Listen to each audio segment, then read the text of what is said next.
Bonjour et bienvenue dans cette vidéo qui va vous présenter comment créer le logo de WhatsApp.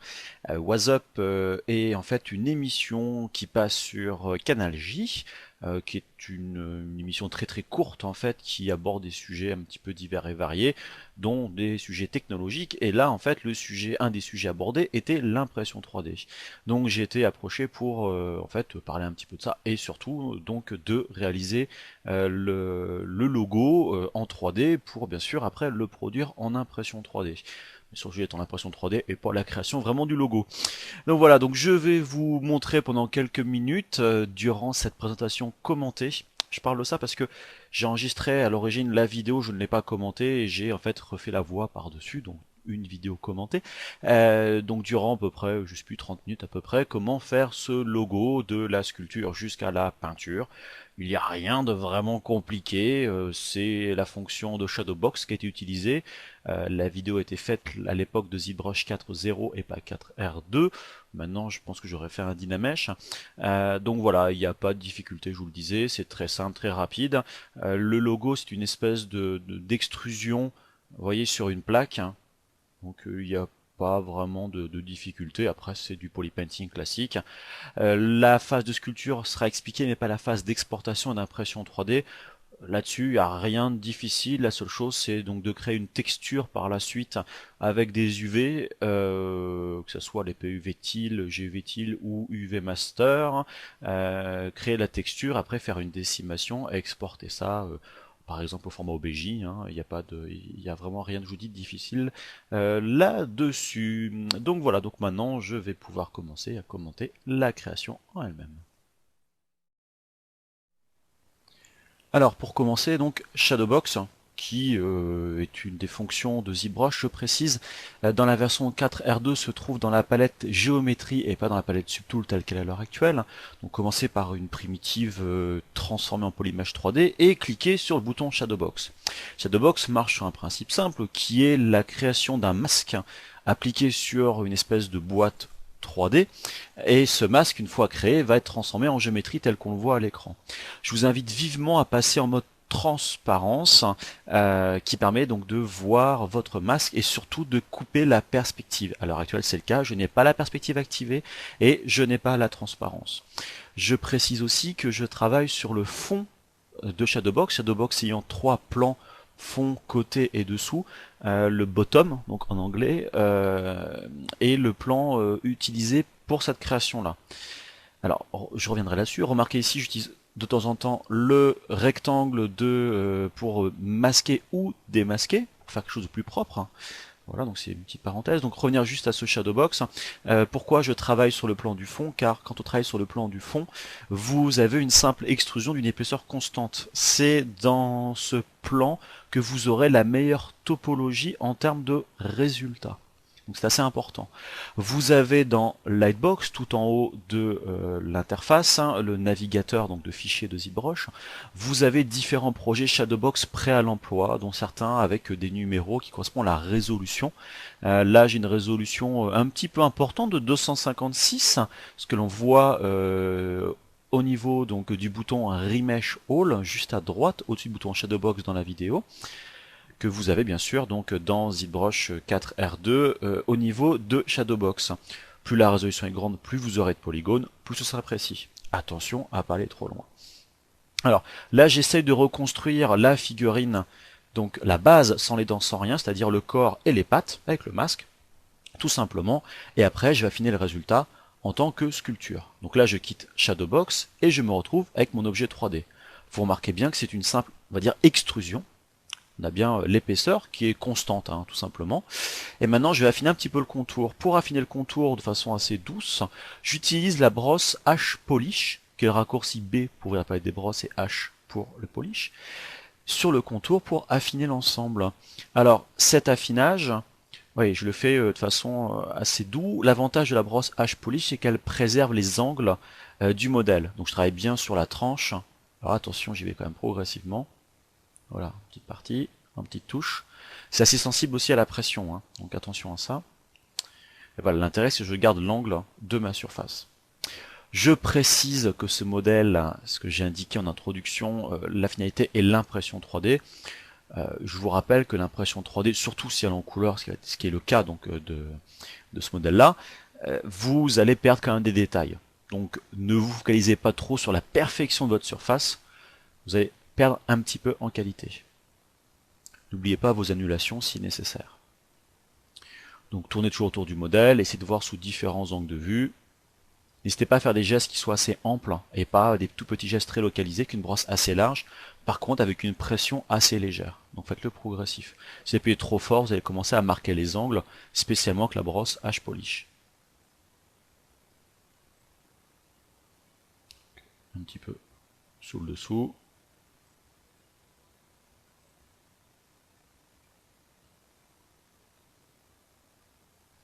Vous remarquez là-dessus, il n'y a pas grand chose de technique, hein, c'est vraiment la base sous Shadowbox. Et après, c'est un petit peu de l'affinage. Vous voyez de temps en temps le cercle bleu qui apparaît au niveau de la brosse, c'est parce que j'utilise la brosse de lissage, de smooth, avec la touche majuscule, pour localement lisser le modèle si c'est nécessaire.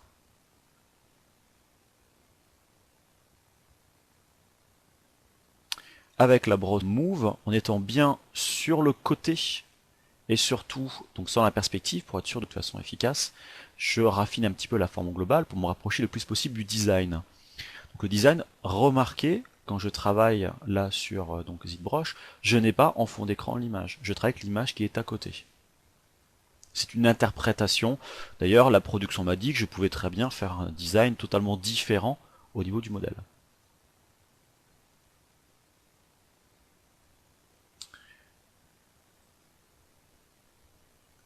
Maintenant, je rajoute un subtool, vous voyez, qui est à l'espèce de cube. Alors j'ai enlevé la transparence, je passe avec transpose en mode échelle. Je passe en mode move. Je clique. Je vous rappelle, quand on fait Alt et on clique sur un objet, on déplace tout l'objet sans passer par transpose. C'est un petit raccourci. Là, hop, je repasse en Shadowbox au niveau de cette primitive. Donc simple cube, je transforme en Shadowbox. N'oubliez pas de convertir votre primitive pour le faire. Au passage, quand vous rajoutez une primitive en tant que subtool dans ZBrush, cette prix est automatiquement convertie en Polymage 3D. Donc là, je suis rentré dans Shadowbox, ça m'a créé donc sous les différents plans l'espèce de forme, et simplement je l'affine très légèrement. C'est un peu sauvage ce que je fais, j'ai d'autres façons de le faire. Le but étant de créer la dent. J'aurais très bien pu prendre une sphère et la modifier comme ça rapidement. C'est des étapes, bon après on essaye. Voilà, donc je place ma dent toujours avec transpose, endroit où je le veux. Aussi détail important, je me focalise sur la face avant du modèle et pas la face arrière. Arrière. Pourquoi ce modèle va être posé sur cette espèce de pavé blanc qui va servir de fond. Donc c'est pas très important, je ne verrai pas l'arrière. Et en plus, je vais même intersecter l'ensemble des objets pour pas qu'il y ait d'espace vide, on va dire, entre le fond et l'objet en lui-même. Donc là, la brosse clé pour sculpter un petit peu la forme de la dent. L'intérêt du mode transparence, c'est que bien sûr je ne vois que mon modèle, et surtout l'objet, le subtool du corps ne va pas venir déranger la phase de sculpture en faisant office de masque et de protection du modèle. Car sans la transparence, vous allez sculpter que ce qui est visible.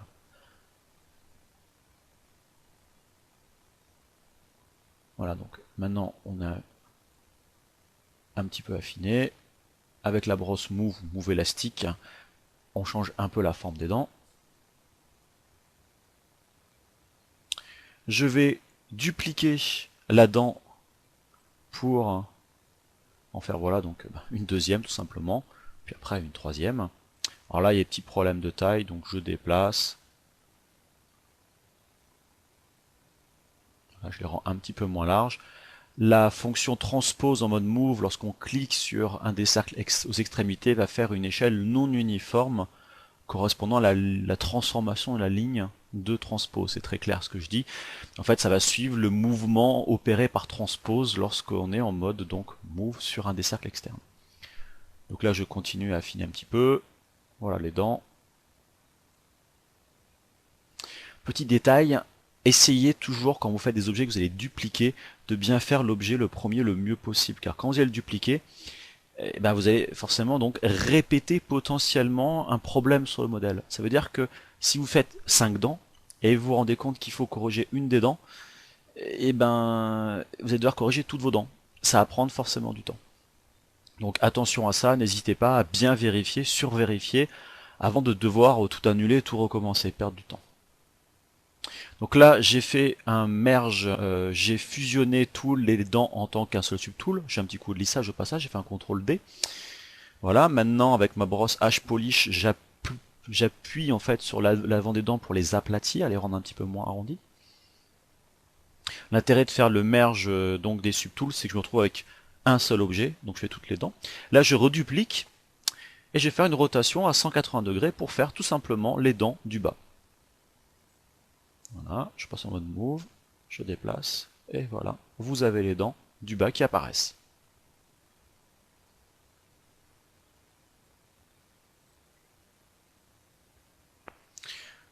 Maintenant, je vais dans Append, je vais charger une sphère, pareil que je vais redimensionner. La sphère, comme pour les dents tout à l'heure avec le cube que j'ai utilisé avec Append, est transformée en polymage 3D directement. Donc là, je vais créer l'œil, que je positionne honnêtement à la louche.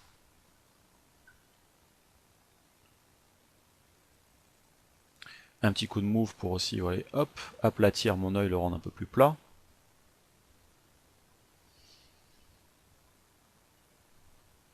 Voilà.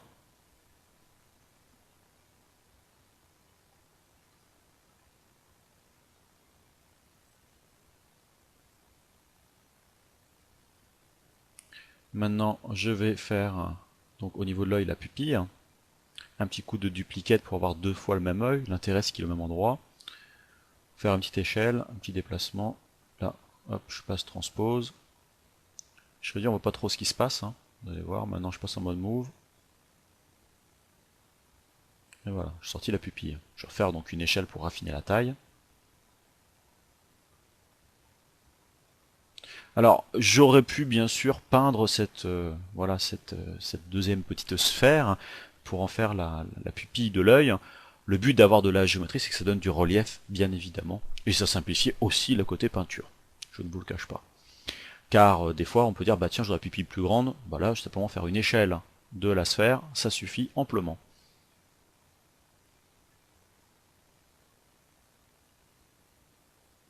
Euh, Petit rappel, tant qu'on y est, j'appuie sur la touche F pour revenir à une vue globale de ma scène. N'oubliez pas ce raccourci.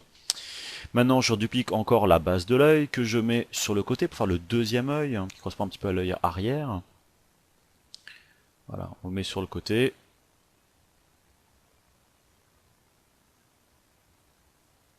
Petit coup de déplacement. Voilà, donc vous voyez déjà dès maintenant, au niveau de la sculpture, on est quand même très proche du design final du modèle.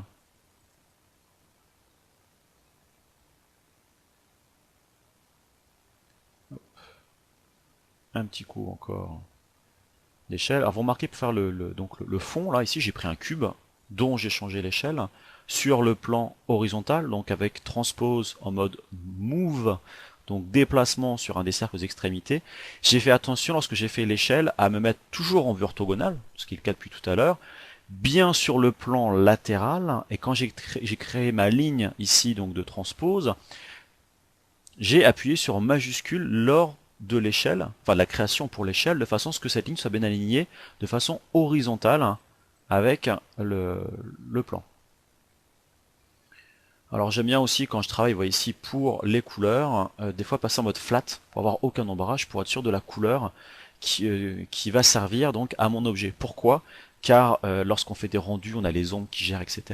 Là, on va créer un objet qui va être imprimé avec une vraie couleur, et cette couleur, qu'est-ce qui va gérer, on va dire, ces nuances? C'est la lumière, le monde réel, et donc les ombres projetées. On va pas les simuler et autres. Donc là, c'est important pour moi d'avoir une information de couleur qui soit exacte, la vraie couleur appliquée à l'objet. Vous verrez par la suite hein, que la couleur, en final, je l'ai un peu modifiée. Mais voilà, c'est un petit truc pour l'impression 3D, attention vraie couleur. Attention aussi, c'est le subtool actif qui a la vraie couleur. Les autres subtools, quand ils ne sont pas sélectionnés, ont une ombre, on va dire, un petit peu plus... comment dire, il y a une espèce d'ombrage qui est appliqué entièrement, pardon, qui est appliqué à l'ensemble du modèle. Pour remplir la couleur, c'est simple, vous prenez votre couleur et après vous allez dans la palette Color, vous faites Fill Object et ça remplit de la couleur directement. Donc là, je suis en train de chercher un shader qui me convienne pas trop mal pour me servir un petit peu de base.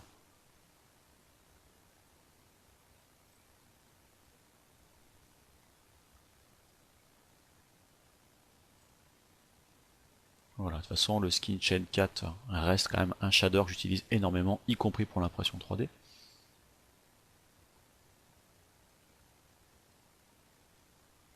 Remarquez que des fois, je cherche aussi un petit peu ce que je fais, je ne vous le cache pas.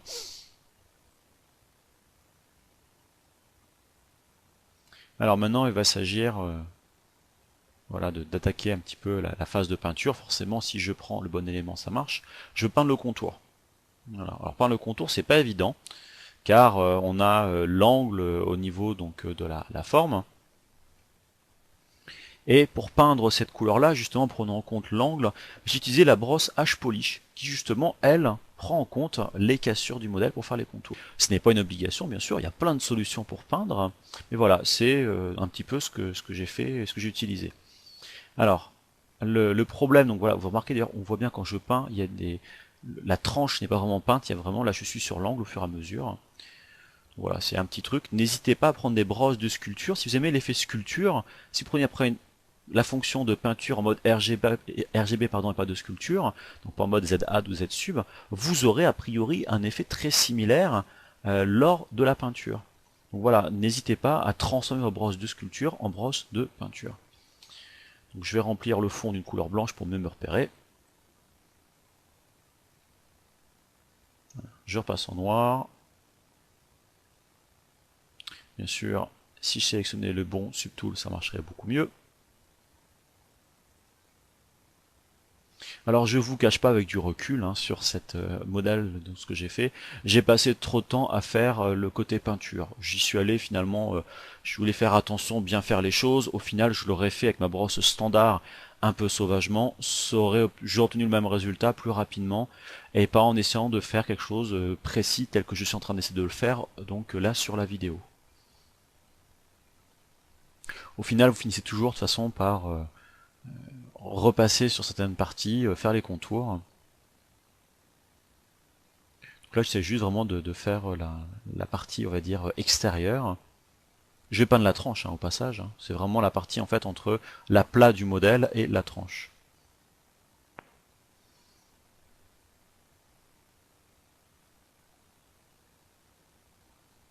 Vous remarquerez le travail de précision que je fais, diabolique, qui est loin d'être très précis. Petit problème de navigation. Sur le dessus, bon c'est toujours pareil, je vous cache pas, je vais pas forcément commenter ça de façon éternelle. Remarquez bien, vous voyez la détection du contour faite par la brosse. On voit bien certaines parties. Si vous faites une erreur, oh, mon dieu, j'ai peint trop de noir, vous pouvez récupérer la couleur de base en cliquant dans le sélecteur de couleur et donc en cliquant donc dedans et glisser votre curseur jusqu'à la couleur que vous voulez. À ce moment-là, ça va faire office de pipette. Donc là maintenant, il s'agit de remplir le contour pardon, enfin la tranche au niveau du modèle. Alors il n'y a rien de bien difficile là-dessus. Au contraire, là, la brosse standard va être, pardon, la brosse H-Polish va être beaucoup plus efficace car elle est vraiment sur l'aplat et elle détecte l'aplat. C'est les angles en fait où elle a plus de mal. Au passage, attention à ne pas oublier justement des parties de votre modèle, car lorsqu'on fait, on va dire, un rendu, si des parties qui ne sont pas visibles je dirais, peuvent être omises, là dans l'impression 3D, ce qui est vraiment visible d'un point de vue géométrique sera visible forcément partout sur le modèle imprimé. Donc n'oublie pas des morceaux, car une fois que c'est imprimé, c'est un peu trop tard pour revenir en arrière. Donc même si les impressions 3D, le coût a baissé, le coût n'est quand même pas négligeable, donc mieux vaut passer quelques minutes de plus pour faire une bonne vérification et bien tout bien faire que de vous rater sur le modèle. Et là qui plus est dans mon exemple, c'était pour la télévision, donc je voulais pas rater les choses. Bon, au final, on le voit pas forcément très très gros plan à la télévision. Donc là, voilà, je zoome un petit peu, je raffine. J'en profite aussi pour vous dire que, en parlant de peinture et de détails, lors de l'impression 3D en couleur, j'insiste bien sur la couleur, il est beaucoup plus important de faire une belle texture avec les détails peints sur la texture que de sculpter des beaux détails. La résolution, alors, pourtant la couleur et la géométrie restent la même au niveau de l'impression 3D, mais au final c'est quand même la résolution de la texture et les détails de la texture qui seront les plus visibles. Donc attention à ça, une petite tache comme ça ici par exemple qui n'aurait pas été peinte peut vraiment jouer. Donc là j'ai récupéré la couleur de la base et je raffine mon contour. Voilà, je corrige localement. Voilà. L'autre solution, honnêtement, aurait été de remplir en noir le modèle et peindre l'intérieur en faisant attention au contour. Je pense qu'au final, ça aurait été beaucoup plus rapide.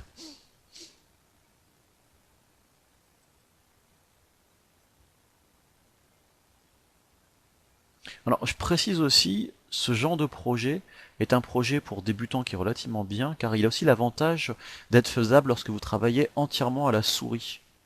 Car on fait que de l'aplat. La sculpture, c'est que l'extrusion et de l'affinage. Donc, à la souris, avec des valeurs, lorsque vous prenez les brosses, par exemple H-Polish pour tout à l'heure polir le contour, vous pouvez faire qu'une valeur donc de Z Intensity, donc qui se trouve tout en haut, dans la glissière, relativement faible. Donc c'est jouable. Donc pour commencer avec la version d'évaluation de ZBrush, c'est une bonne façon, voilà, de faire un projet donc de démarrage assez cartoon. D'ailleurs, tant que j'y suis, parce que là le contour n'est pas forcément, c'est toujours la même chose, hein, je vous apprends rien de nouveau par rapport à ce qui était fait tout à l'heure, mais donc tant que j'y suis, j'en profite.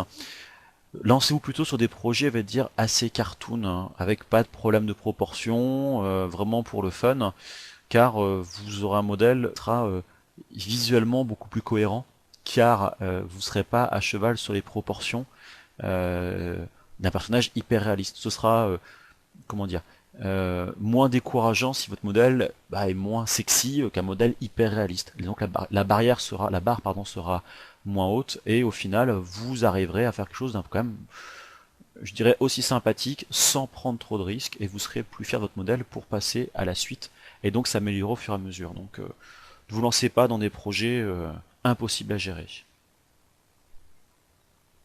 Voilà, j'affine encore le contour. Vous allez comprendre pourquoi tout à l'heure je parlais de remplir le fond. Je me rends compte que là, mon orange n'est pas forcément un orange aussi bien qu'il devrait être. Il n'est pas assez claquant à mon goût. Donc voilà, je vais le rendre un peu plus vif. Sauf que là, j'ai pas de solution immédiate qui me venait à l'esprit pour remplir ce orange par un autre orange. Sauf que ce que j'ai oublié entre temps, je l'ai pas essayé, donc là c'est en commentant la vidéo que ça me vient à l'esprit. Vous avez des modes dans le polypainting, hein, notamment il y a le mode Lighten qui me permettrait normalement de faire ça, c'est-à-dire qu'il va peindre plutôt les couleurs plus claires et pas les couleurs plus sombres.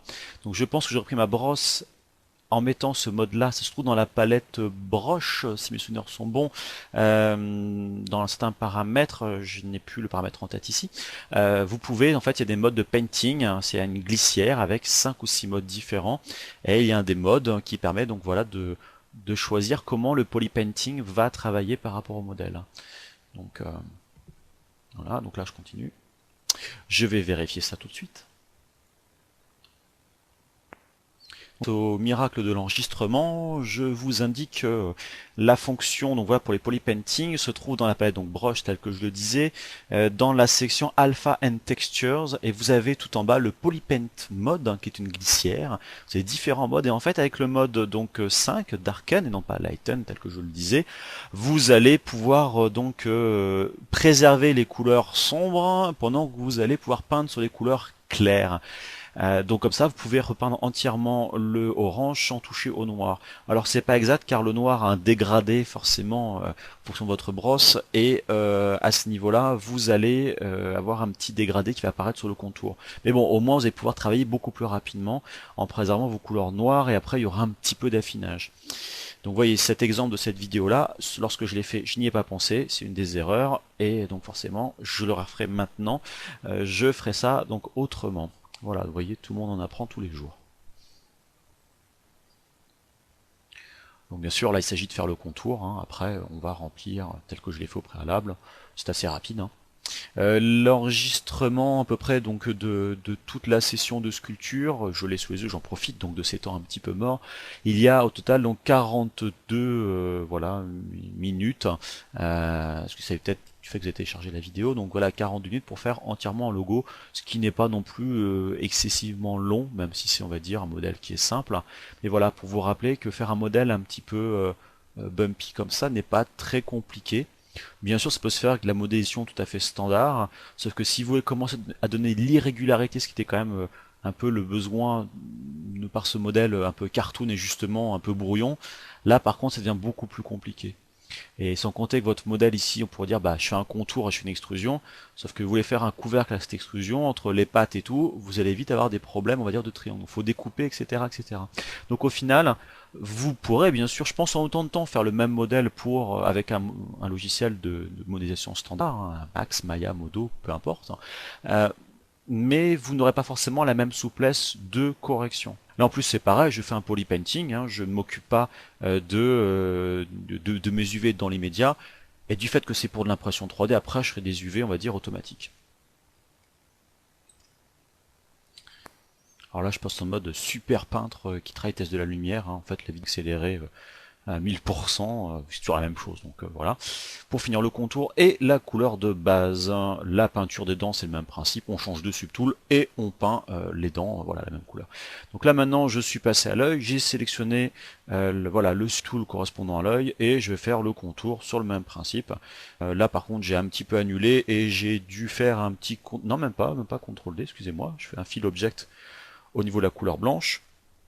Je passe en noir si voilà, j'ai fait un petit CTRL D, j'ai vu la géométrie changer, et je peins le contour de l'œil sur le même principe. Alors voilà, hop, j'accélère comme juste avant, c'est toujours la même chose. Faut pas hésiter à reculer pour voir dans l'ensemble si le contour est bien uniforme partout et correspond bien au bon diamètre. Voilà, hop, maintenant je passe à l'autre œil, donc je change de subtool, même principe, je remplis de la couleur de fond blanc, je subdivise par plus de polygones, plus de qualité, et hop, je retravaille super rapidement pour faire le contour de cet œil. Voilà, hop, j'affine un petit peu. Maintenant je mets mon œil voilà, plus en contact avec le support, petite erreur de projection master. Voilà, vous voyez, on commence déjà à s'en rapprocher un petit peu plus. Qu'est-ce qui reste maintenant à faire? C'est les dents. Oups, mauvaise manipulation. Donc là, ben on recommence, hein, il n'y a rien de spécial là-dessus, je me mets sur le côté.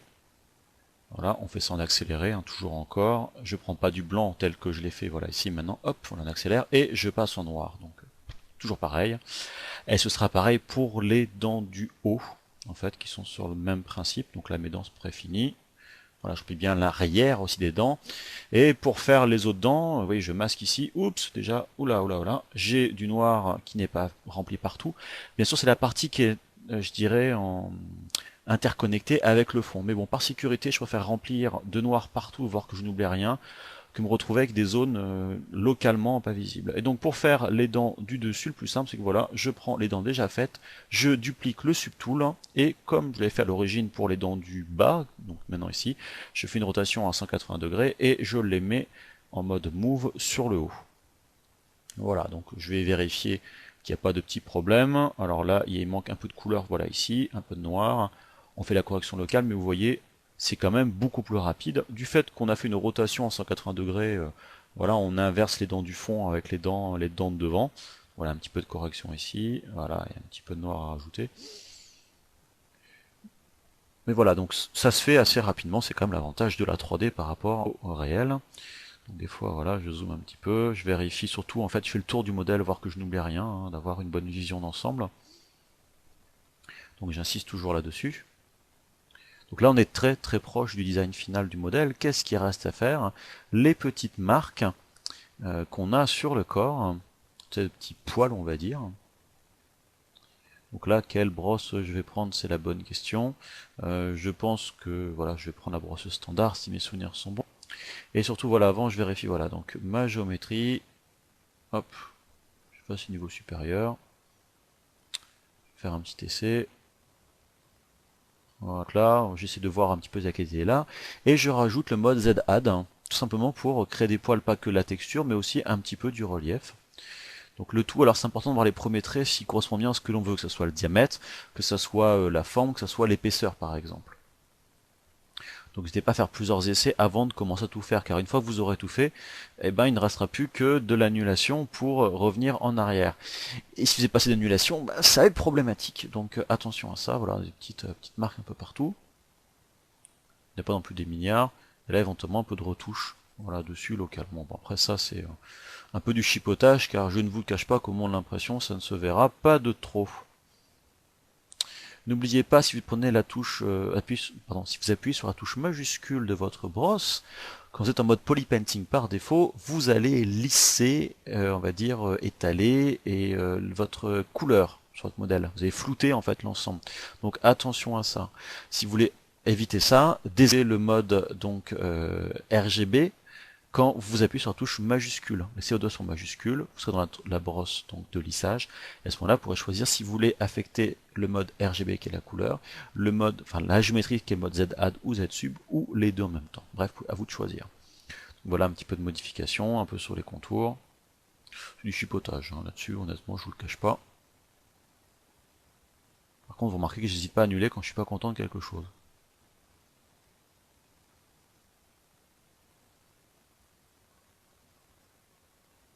Voilà. Ah oui, j'appuie sur majuscule maintenant et j'enlève le mode pas Z-Add mais RGB tel que vous l'avez vu à l'instant. Donc maintenant quand je lisse la géométrie et pas la peinture. Je me rends compte en voyant la vidéo qu'il y a des parties où justement il manque un petit peu de orange, ce qui se verra pas au moment de l'impression, mais là je le vois à l'instant.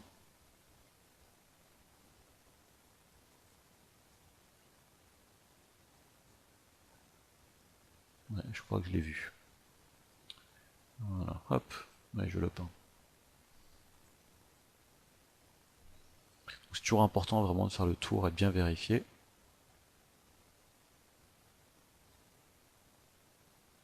Je donne un petit peu aussi l'ancien orange sur le haut au-dessus de l'œil, entre l'œil et la démarcation noire.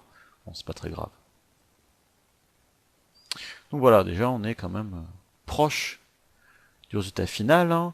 Au niveau du modèle, en fait, le modèle il est définitif. Après, bon, effectivement, si on va rajouter des choses ou continuer à peaufiner, mais pour de l'impression 3D, honnêtement, ça ne se verra pas. Je veux dire, c'est après perdre du temps pour rien. Il ne reste plus qu'à rajouter le logo WhatsApp que je vais mettre sur le dessous. Donc il faut préparer maintenant le support de ce logo qui est le fond. Tout simplement le fond donc voilà, je vais faire une échelle verticale, hein. Donc, je déplace en fait, pour avoir le logo sur le dessous en mode move. J'ai bien mis mon transpose vertical avec majuscule enfoncé pour être sûr que c'est bien aligné verticalement, et voilà, je peux augmenter donc voilà la forme. Je vais décaler un petit peu l'ensemble, voilà, pour mettre le WhatsApp en dessous. Je précise que j'ai mis ce logo WhatsApp aussi sur le fond, ce qu'on ne voit pas sur la vidéo, sur l'arrière du modèle. Voilà, mais bon, le principe reste le même que sur l'avant. Je vais dans la palette texture, j'ai une texture WhatsApp que j'ai faite au préalable, que j'ai chargée et que j'ai rajouté à Spotlight. Donc il me reste plus qu'à modifier, j'ai qu'une seule texture, c'est simple. Donc changer l'échelle en cliquant dessus, en déplaçant l'ensemble à l'endroit où je le veux, avec un petit coup d'échelle, ni trop grand ni trop petit. Attention à ne pas dépasser. Hop là, je replace. Et maintenant, j'appuie sur la touche donc de peinture qui est Z. Les touches d'ailleurs sont Z et Shift Z en fait pour passer de Spotlight activer désactiver ou au mode peinture. Donc voilà, je clique et je peins dans une brosse de polypainting, la brosse standard mode RGB, et voilà, mon logo WhatsApp est peint directement sur le modèle. Donc voilà, faire l'enregistrement de votre projet bien sûr, de créer les vos UV, la texture et d'exporter l'ensemble avec par exemple 3D Print Exporter et faire votre impression 3D. Voilà, ça se fait tout simplement. Donc j'espère que vous aurez apprécié cette petite didacticiel. Donc voilà, donc sur ce logo de WhatsApp pour l'émission de Canal J.